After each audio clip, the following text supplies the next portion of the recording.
আর কেঁদো না বাংলার কৃষক, ফোটাও মুখে হাসি। তোমরা দেশের আসল নায়ক, বলবে বিশ্ববাসী। বিশেষত কুরবানিকে সামনে রেখেই গরু মানে মোটা তাজা করে থাকে, এবং সবচেয়ে ভালো দিক হচ্ছে এটা সম্পূর্ণ অর্গানিক ওয়েতে, অর্গানিক পদ্ধতিতে সে মোটা তাজা করে থাকে। এই খামারে কোনো ধরনের কোনো ফিড এডিটিভ বলতে বোঝাচ্ছি কোনো ধরনের স্টেরয়েড ইউজ করা হয় না। এটা হচ্ছে এই খামারের প্রথমত প্রধান বৈশিষ্ট্য। এই আর কি বলেন, প্রশ্ন বলেন। আর কোন দিকগুলো বেশি সতর্কতা রাখতে হবে এবং যাতে কুরবানি পর্যন্ত কোনো সমস্যা হবে না বা ভালো করতে হবে?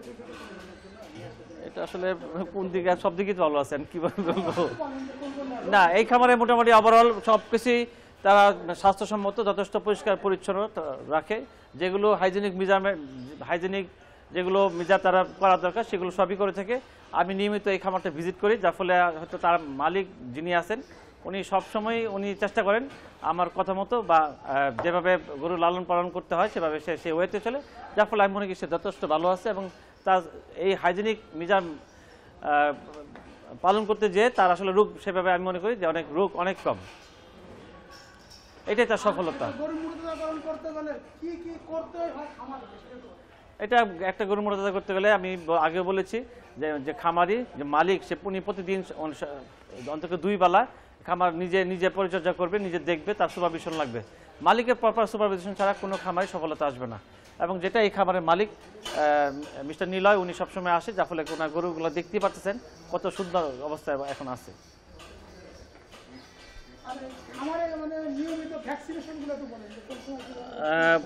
ভ্যাকসিনটা হচ্ছে বললাম যে আমার উনি সবসময় খুরা রোগের ভ্যাকসিন করে রাখে টাইম নিয়ম অনুযায়ী, এবং পাশাপাশি একই সঙ্গে উনি নিয়মিত কৃমিনাশক ওষুধ খাওয়ায়, যার ফলে গরুগুলোর স্বাস্থ্য সেভাবে ভালো থাকে। আর তো নাই কিছুই। পরিবেশ পরিচ্ছন্ন তো অবশ্যই বুঝতেছেন যে যেভাবে করা দরকার, আলো বাতাস বলেন, প্রপার আলো বাতাস এখানে পায় সেগুলো, এবং যথেষ্ট পরিষ্কার পরিচ্ছন্ন, যার ফলে সে গরুগুলোতে আশানুরূপ সে ফল পাচ্ছে।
বিশেষত কুরবানিকে সামনে রেখেই গরু মানে মোটা তাজা করে থাকে এবং সবচেয়ে ভালো দিক হচ্ছে এটা সম্পূর্ণ অর্গানিক ওয়েতে অর্গানিক পদ্ধতিতে সে মোটা তাজা করে থাকে। এই খামারে কোনো ধরনের কোনো ফিড এডিটিভ বলতে বোঝাচ্ছি কোনো ধরনের স্টেরয়েড ইউজ করা হয় না। এটা হচ্ছে এই খামারের প্রথমত প্রধান বৈশিষ্ট্য। এই আর কি বলেন, প্রশ্ন বলেন। তাকে আর কোন দিকগুলো বেশি সতর্কতা রাখতে হবে এবং যাতে কুরবানির সময় কোনো সমস্যা হবে না বা আমি ভালো করতে পারবে সেই ক্ষেত্রে এটা আসলে কোন দিকে, সব দিকেই ভালো আছেন কিভাবে বলবো। না, এই খামারে মোটামুটি ওভারঅল সবকিছুই তারা স্বাস্থ্যসম্মত, যথেষ্ট পরিষ্কার পরিচ্ছন্ন রাখে। যেগুলো হাইজেনিক যেগুলো মিজার তারা করা দরকার সেগুলো সবই করে থাকে। আমি নিয়মিত এই খামারটা ভিজিট করি, যার ফলে হয়তো তার মালিক যিনি আছেন উনি সবসময় চেষ্টা করেন আমার কথা মতো বা যেভাবে গরু লালন পালন করতে হয় সেভাবে সে ওয়েতে চলে, যার ফলে আমি মনে করি সে যথেষ্ট ভালো আছে এবং তার এই হাইজেনিক মিজান পালন করতে যেয়ে তার আসলে রোগ সেভাবে আমি মনে করি যে রোগ অনেক কম। এটাই তার সফলতা। গরু মুরগিকরণ করতে গেলে কি কি করতে হয় খামারে? এটা একটা গরু মোটা তাজা করতে গেলে আমি আগে বলেছি যে খামারি যে মালিক সে প্রতিদিন অন্তত 2 বেলা খামার নিজে পরিচর্যা করবে, নিজে দেখবে, তার সুপারভিশন লাগবে। মালিকের প্রপার সুপারভিশন ছাড়া কোনো খামারে সফলতা আসবে না।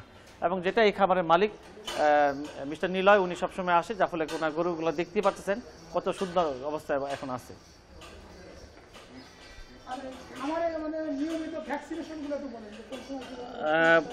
ভ্যাকসিনটা হচ্ছে বললাম যে আমার উনি সবসময় খুরা রোগের ভ্যাকসিন করে রাখে টাইম নিয়ম অনুযায়ী, এবং পাশাপাশি একই সঙ্গে উনি নিয়মিত কৃমিনাশক ওষুধ খাওয়ায়, যার ফলে গরুগুলোর স্বাস্থ্য সেভাবে ভালো থাকে।